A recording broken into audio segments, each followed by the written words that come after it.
will really work. Thank you, Karen. Next slide, please.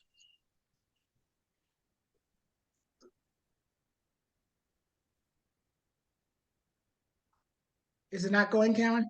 Oh, there we go. Our agenda today, we're going to talk about three main things. Who should you approach in the organization? Establishing a demo meeting, and assigning a Toastmaster sponsor and mentor to work with the corporate team to establish the club charter. Next slide.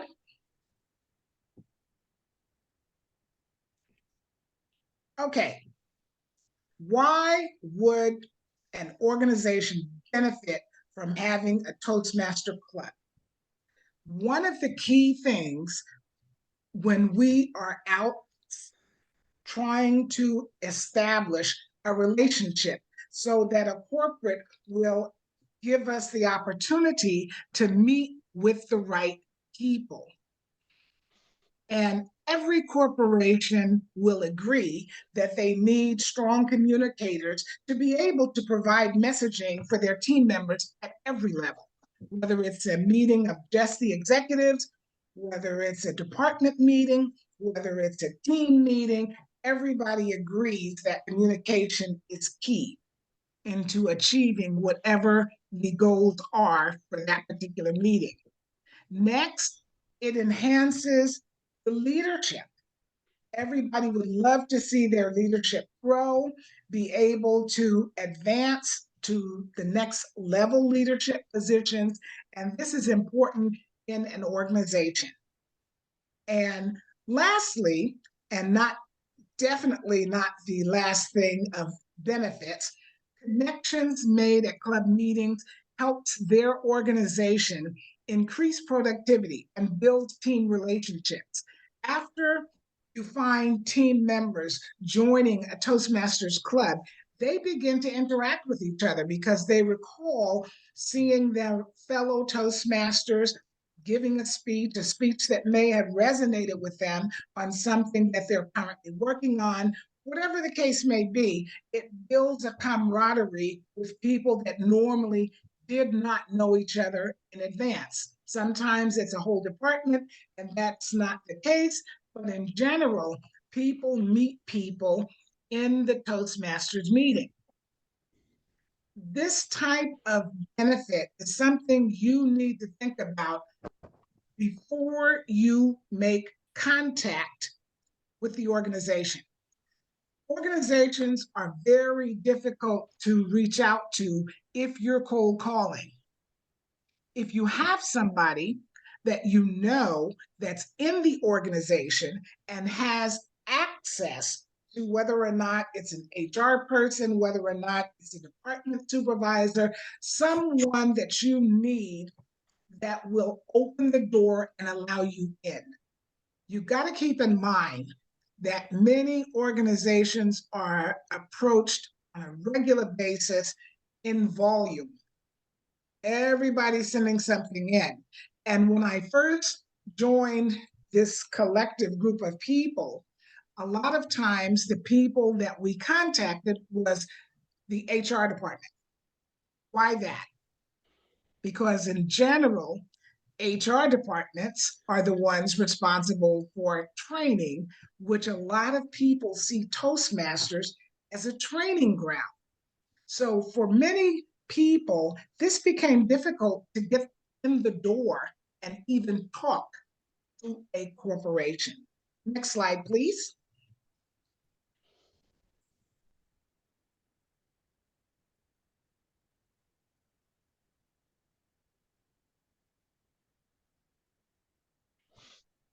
So here's my question to you. With whom should we connect about having a corporate Toastmaster club? I've got three different areas.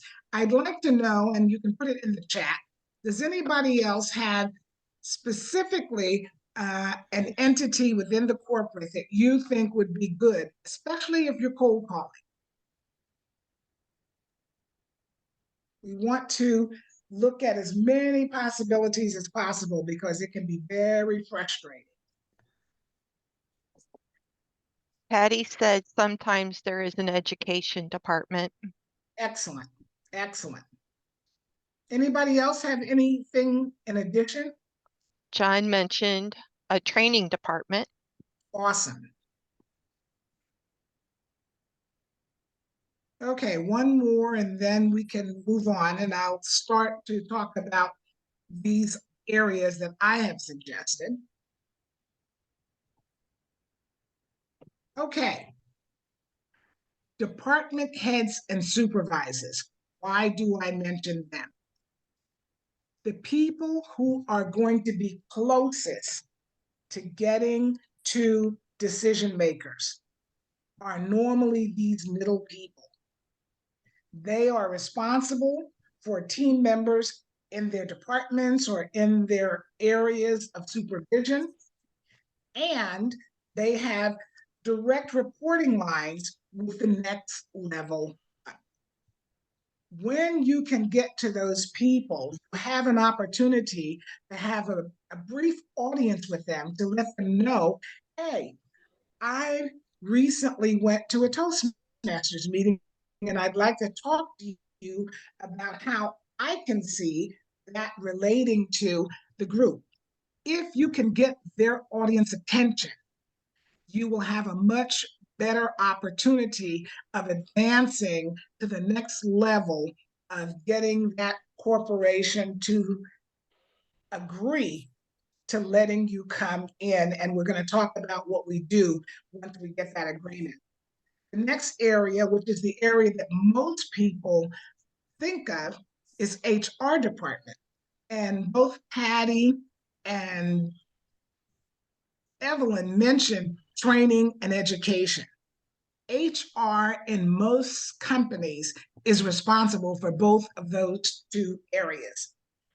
And I found early in the game, sometimes going directly to HR, it's a hard barrier to break. Sometimes HR feels a bit intimidated that the Toastmasters program is going to intrude on their responsibility.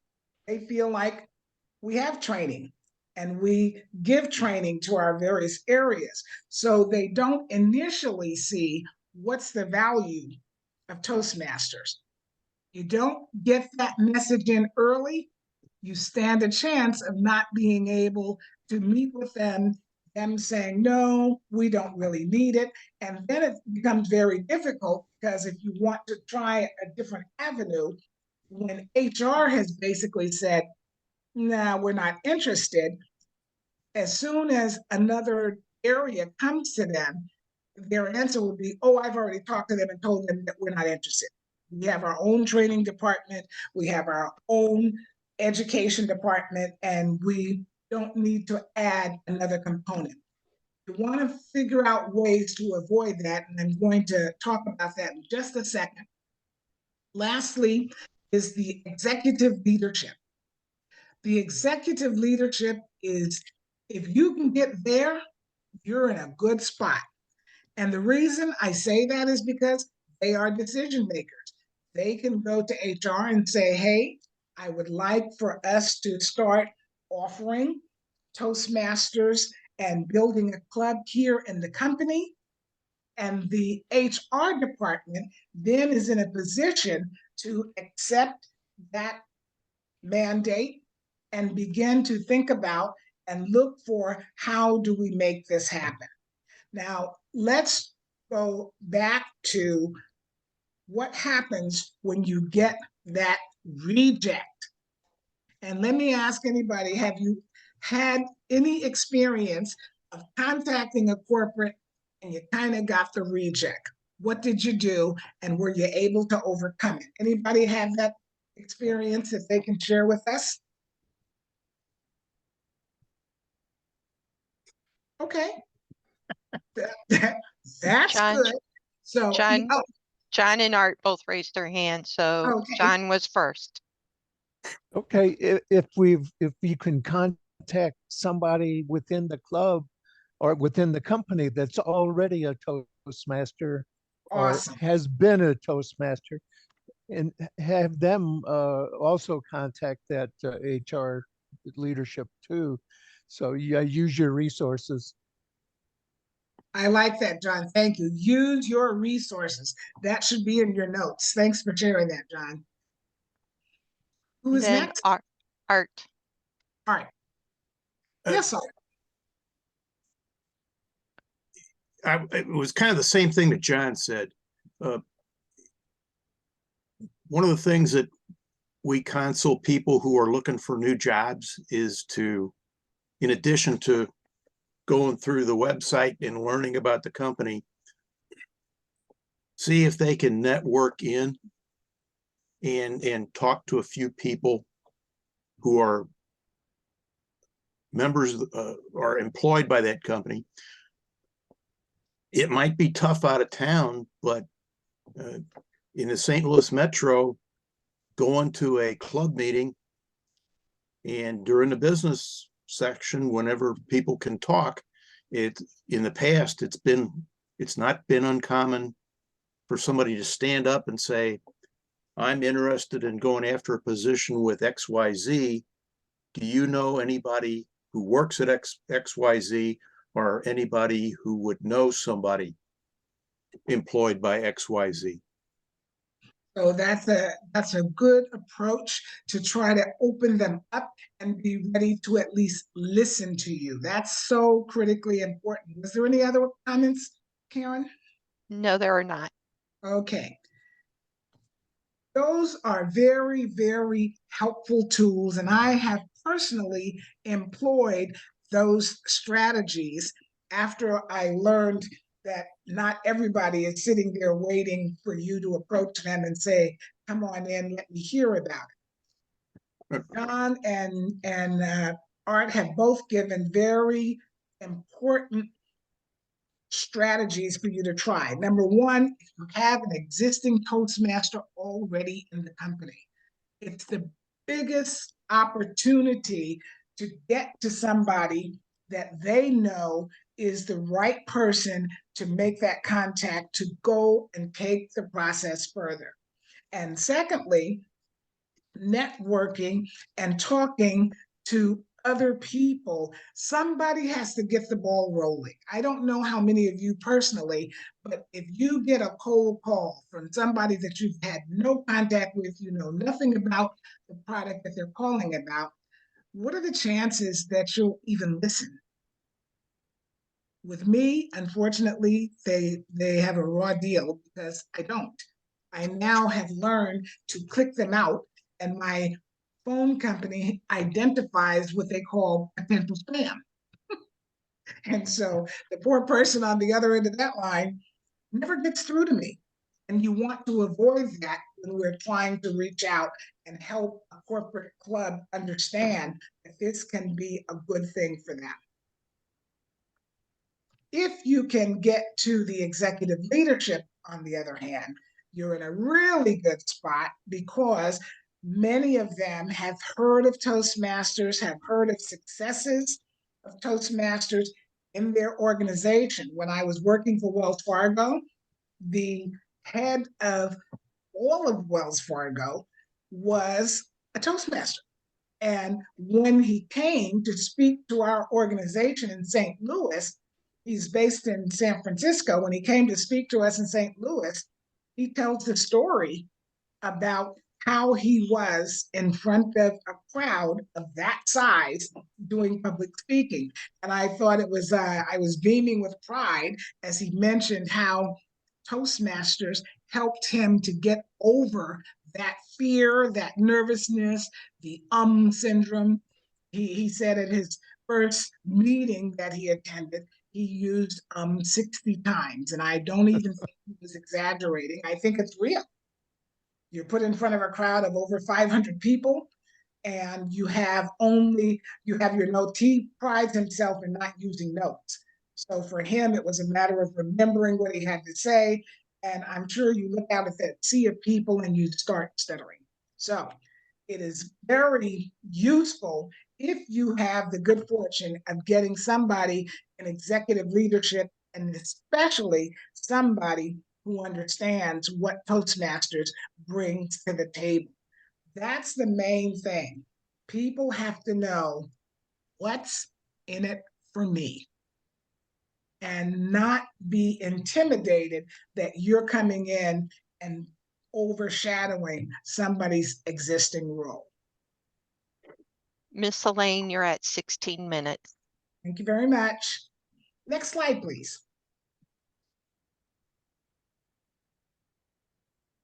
Okay, let's talk about department heads and supervisors. For me, they're the most critical people. They're the people who are directly in front of team members, who are the ones who are providing performance reviews. They see the need that can be met if they had an opportunity to give people an experience in being able to present themselves in a meeting of the department or in a supervisor's meeting, if they have to go in front of senior leadership and present something on behalf of their department. So these are the ones that I believe you get the most traction with. And here are 5 reasons that I identified. Number one, because of their direct impact on their team members, they're going to be the ones that can convince them. They have the stories, they have the reasons why a team member should be interested in developing their communication skills in a setting at work. Number two, they will be the ones who can grant that employee the time that they need to go to the meeting. I can tell you, once I joined the club at Wells Fargo Advisors, it became a real scramble because we had to figure a time where most people could meet, which for us, it turned out to be lunchtime, but lunchtime went from a span of many heads went at 12, some didn't go until 2.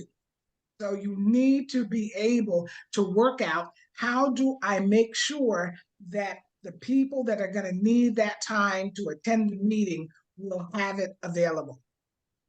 Next, they also can share their story. Like I said, our CEO did when he came to St. Louis. He shared the story about, boy, there was a time when I couldn't stand here in front of all of you and do this type of speaking. So your supervisors and your department heads tell the story about how they got comfortable, how they were able to make this a part of their life when they had to make presentations and speak in front of, whether it's an interview or in front of another department. Next, they had better positioning to get the buy-in. They could go in front of the person that they're reporting to and say, I'd like to start a Toastmaster club. And I'd like to include my fellow department heads, and we can, I believe, increase the teamwork, the relationships of our team members, as well as we can help them develop their communication skills, and last but not least, develop leadership skills. And then we have the employees' development can be tracked. When John and I had the opportunity, the last demo meeting, one of the HR people asked the question, how do we know how they're doing? And often, if we don't take that information with us so that they feel comfortable, that we don't say yes, and then they never hear about it again. They never see them again. We encouraged at Wells Fargo that it be made a part of their performance review, that was on the tablet when they set goals for the next calendar year. They would put down there that they would attend the Toastmaster meetings and apply those skills that they were learning into the department, into the work area that they had, and be a leader for getting others to achieve and to join into the Toastmasters program without it interfering with what HR does. And that was very successful for us, especially when we had a time where Wells Fargo is a company at that time that has in St. Louis in a building 5,000 employees. We had our club diminished down to 2 Toastmaster members. Imagine that. We have access to 5,000. We went down to 2 members. What did we do? We'll talk about that in a minute if that's a question that comes up. I just want to say how important it is who you try to get in touch with in order to get the audience so that you can have the conversation. Next slide, please. In the event that you have a comment or a question that you would like to add for the help of others, please feel free to put something in the chat or raise your hand because Karen is monitoring that for us. HR, this is the most common contact point that I've seen people use in general when they're trying to approach a corporation to talk about Toastmasters. They're normally responsible for training and development. And one of the things you want to do early on, if that's who you're contacting, make sure you're not conflicting with their training programs. They will be very reluctant if they feel that your program is overlapping our program and it's not fitting in, it's creating friction. Help them understand what we do complements what they do. It helps them. They may do training at a much broader base. We can get down to the level of supervisor's level. So you may have a supervisor who's responsible for a team of 10 people. And those 10 people can benefit from being in a Toastmasters club without interfering with training programs that are promoted by the HR department. Next, you want to encourage when you go and they talk and they buy in, encourage somebody or several somebodies from HR to join Toastmasters. This is as much help to them as it is to the other people in the organization. Patty, I see a hand raised. Patty, sorry. Karen, I looked at Patty's name. All right. In addition to this, one thing I think we need to avoid in competing with HR, and let's face it, competing with Dale Carnegie and the other people who are out there trying to get the corporation's money, our differentiating point is that, yes, we do training, but we mostly provide a safe, positive, encouraging place for people to practice, for the people to work on themselves. And I don't think anybody else is really providing that.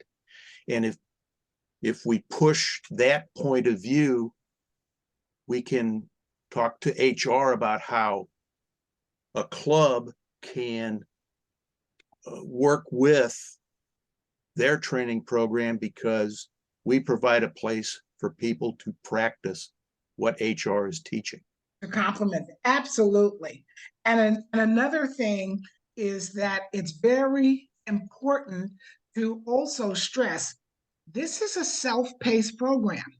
I can tell you that helped me to sell this with a lot of people. There was no pressure to say, if I don't go to every single meeting, every single week, or whatever the time frame that you set up, they feel like I'm losing out.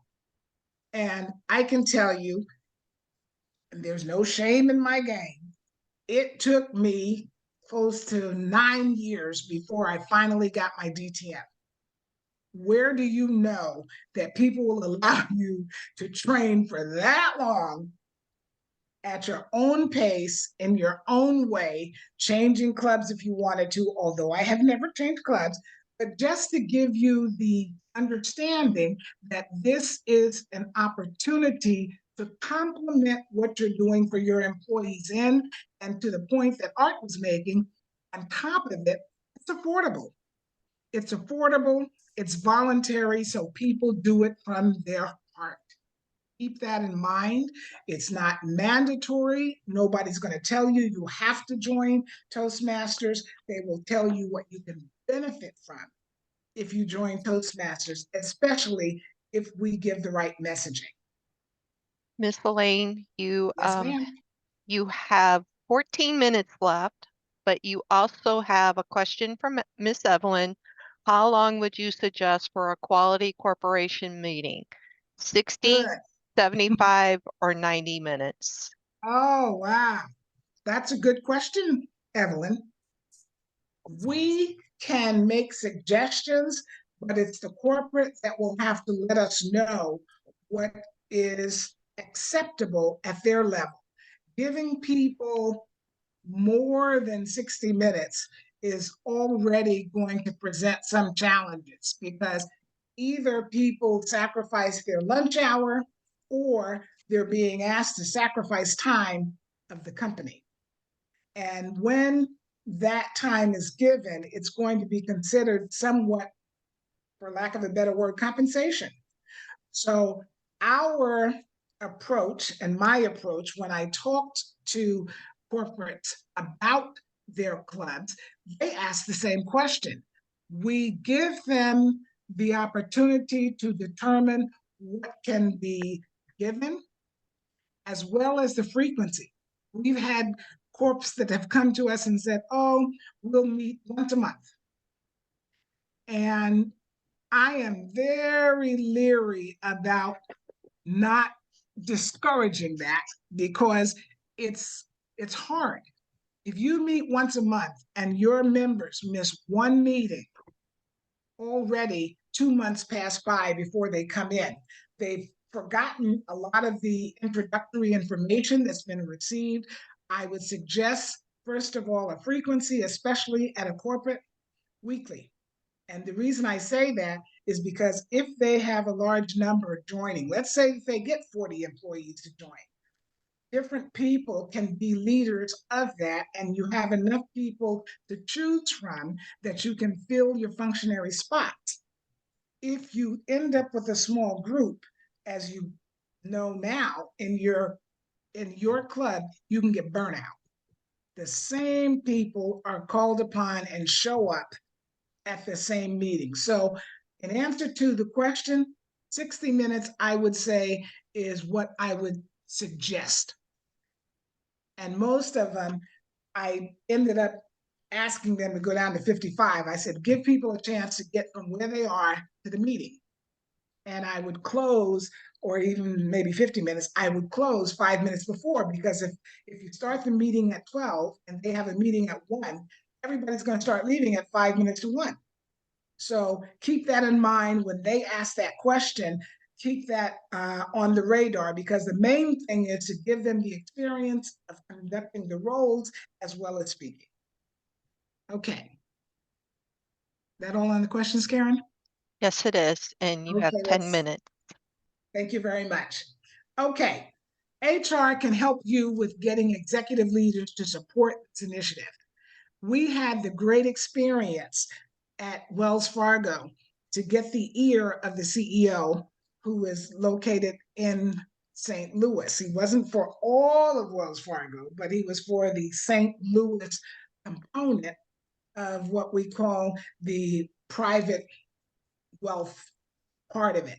And once we were able to present to him effectively, he offered to pay for 100 employees' dues. We thought, whoa! And we had to go back and regroup and say, how do we do this so that we don't throw the money away?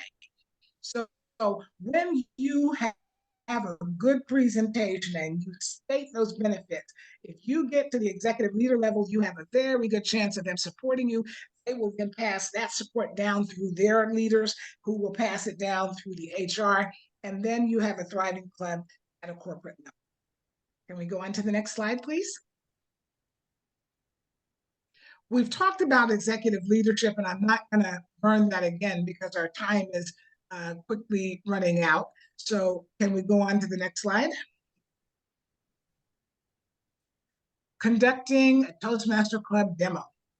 This is critical. A lot of what they hear, if you manage to get the audience, they cannot process what that looks like. And henceforth, the club extension chair is critical in helping us plan a demo meeting. And what's a demo meeting? It's a meeting where we choose experienced Toastmasters, especially ones that are located anywhere in the area, that have the opportunity to come with us, and we conduct the meeting. We may not have all the components of the meeting, but the major parts. We'll have a speaker. We'll have a timer. We'll have a Toastmaster. And there may be one other role. John, help me out. Is there a role I'm missing? Topics master. Topics master, which is critical. Anything else, John? You're on mute, sorry.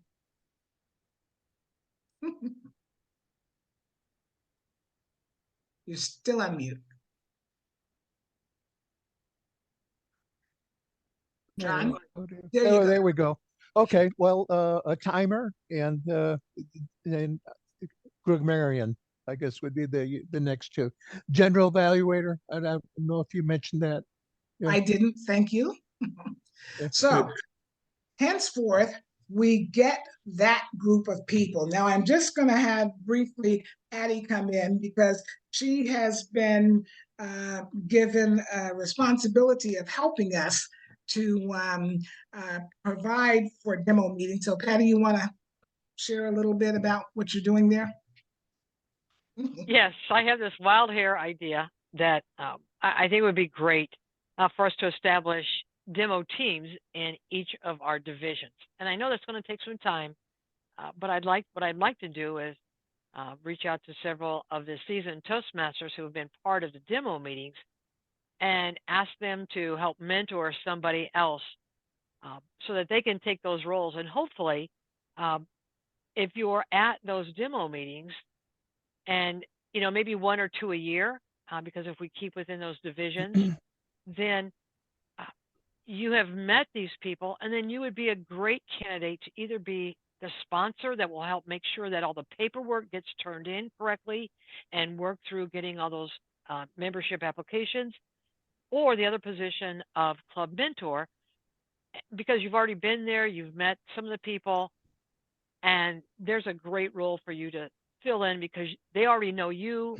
they've seen you at the demo meeting, they feel comfortable with you, they know who you are, and hopefully there's a good connection there, and then you can help that club be successful for the next year, because too many times we go in and we don't know who we throw in a new person for maybe the mentor, and they don't know any of the people there, they haven't met them.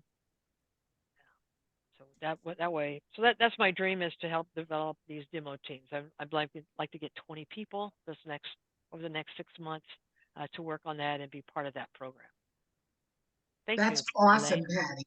No problem. And if we can, everybody who's on this call, think about if you know people that we can begin to send Patty's way and say, hey, I'd like to be a part of that. And maybe the next demo meeting would be wonderful for me to be called upon and the name to be given as we go out and set up the meeting.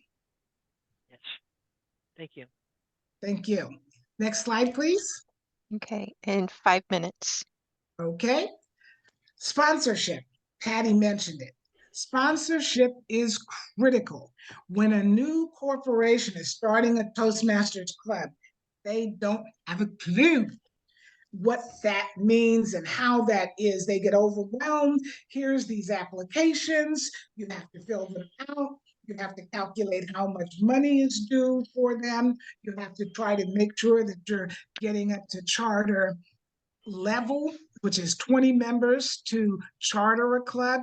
So there's an important role of somebody helping them along. So I suggest that a sponsor is one experienced Toastmaster working along with a company sponsor, somebody who's responsible for having the communication on the company side, and then the Toastmaster sponsor will help them to get the paperwork properly filled out, get it to the right place, and answer any questions that may come up and help. And along with that, and John was excellent in doing this, and I tip my hat. He's got big shoes to follow, but getting a mentor assigned is critical. If you don't assign them a mentor, and I've experienced this 9 times out of 10 within the first year, they're gone. They just don't know what to do. We give them a meeting, we say, this is what you're going to do. If there's nobody there to help them through that, to understand the things that are going on, a lot of times they just don't continue. They start to dwindle, it's less and less, and then they're canceling meetings. So sponsor, mentors, critical, critical, critical. Next slide, please. These are some things, and I'm not going to go through these, but I will make sure that you get a copy of this presentation. Making sure that you can tell the person that you're talking to, we align with your company's values. And these are the paths that we have identified that they can use, that people who join Toastmasters can get one of those paths to work from that helps them align with the company's values. Next slide, please. Okay, we've already, go ahead. Summary. Dedicated leadership sponsor, critical. Make employees feel visible to the manager. So make sure that managers are encouraged. Set up goals that include, you have to show that you completed this level in Toastmasters, whatever the case may be, but it needs to be visible so that the company doesn't forget they have a Toastmasters club. And then we need to make sure that they know this is building your organization through communication improvement, as well as building their leadership together. That's why I think it's important for us to look at these strategies when we're trying to connect with a company. The biggest problem that I see most people having is getting in the door. They don't have time. That's HR. They're going to do it. And if we don't go with the right messaging, everybody ends up shoving and pushing us. And next thing we know, there's no opportunity to get to that one. Last slide, please, which I think is questions. Good. So I'm sorry that we've done so much, but we have time now for questions. If there's any questions or any final comments, I want to give John Barry an opportunity because I am so admiring of his ability to help us with many of these clubs that exist in District 8 exist because of John. So John, if you'll take a moment.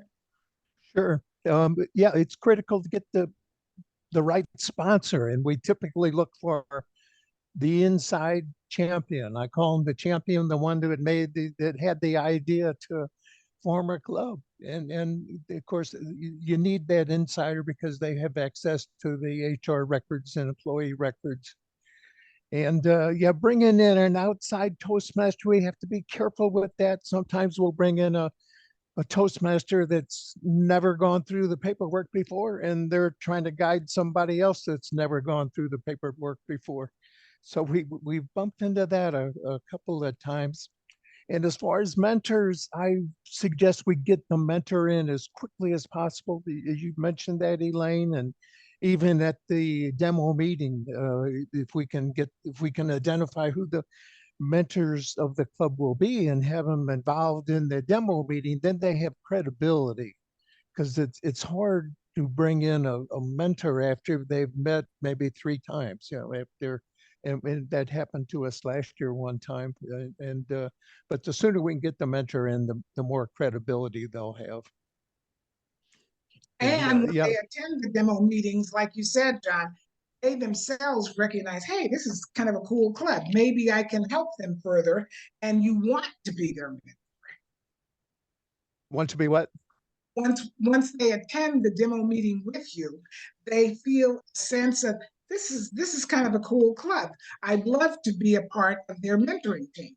So it gives the Toastmaster also the encouragement to say, yeah, let me go to John or Addie or Art or whatever and say, has a mentor been assigned? If not, I would love to be it. So we want to absolutely. Because the mentor Toastmasters. team will be six or seven people. So you got the 6 or 7 candidates to be the mentor. Yep. And you can just Absolutely. look for a fit, personality fit, maybe background fit, and so they can fit into that culture. Absolutely. If there are no more questions, I want to thank you for your time, for your input. I hope that I have provided some information based on what you came to this club for. And I appreciate your time and your development and your devotion to Toastmasters District 8. So Evelyn is not going to allow you to escape. She had her hand up. So Miss Evelyn. Now she's shy. She's staying on No, mute. she's on mute. She probably doesn't realize it. I'm Elevin from Delavan. I went to Delavan Drive Elementary School. So my question is, you can't see me. My question is, in my club, we've had a few people come through that are unsavory characters, as you can imagine. And I'm wondering with corporate clubs, if you have someone that does show up that is just not fitting in with corporate culture, they make people uncomfortable. How do you handle that discreetly? How does that get handled? Because you do have those interesting instances. So I'll be quiet and let you answer. Absolutely. And this is my last question. Part of our development in Toastmasters is leadership. Conflict management is something we all have to deal with, whether it's a new corporate, an old corporate. Where leaders are made, and I can tell you from every level of leadership I've ever been in, the issue of conflict has come up. You will learn that through your Toastmasters journey. It's not enough to try and give you the answer in a quick shot, but through your leadership training, you will know how to help somebody get through managing conflict. I had it at the highest level when I was region advisor last year. I had no clue that there were trios out there. I had 8 districts as I was responsible for. 3 of them had toxic environments. And I had to put on my leadership hat and get to going and come up with ways of who did I meet with? How did I bring them together? Just saying, the leaders will have to develop that, because you're right. We're going to have that opportunity, and do you hear me call that an opportunity? And we'll have to learn how to deal with it. But there are other training that you can get and one of them is in one of the pathways. It's very good training. Can I add to that, please? Thank you. Sorry? May I add to that? Karen, do we have time? We are 4 minutes over. Oh. If you can do it quickly, Art, I'll give you a minute and I'll take the blame. Right. At the club level, and this might not work at a prison, all right? We have had, the executive committee has dealt with complaints about other members by usually the president, VPE, or membership having a counseling session with the named person. I've done a couple of hall meetings while the room was being set up. And we've been able to do most of those successfully because the person who was counseled in the hall meeting is still a member of the club. Thank Now- you for sharing that. I'm not sure how well that will import to a prison. It's similar. It's different. It's different. Yeah. Each situation, even if it's not a prison, conflict management is a challenge all of its own. And Evelyn, please just remember, you're never in this alone. You have an area That's right. director, a division director, and a trio. And if it's still a problem, we can just keep going right up the chain. You're never in this alone. We can help. And those were the exact words I used, Karen, at the last demo meeting. You are not alone. We're here to help you so that you don't feel like this demo meeting was throwing you out in the boat and into the water. That is not the case. So thank you for saying that, Karen. Thank you all for listening, for contributing, and I hope that this has been helpful information for you. Back to you, Karen. Thank you. Thank you, everybody, for joining. And please make sure you go back to the main room to enjoy our wonderful keynote speaker, Kevin DeRochers. If you have questions, just let us know before you leave the room. Thank you.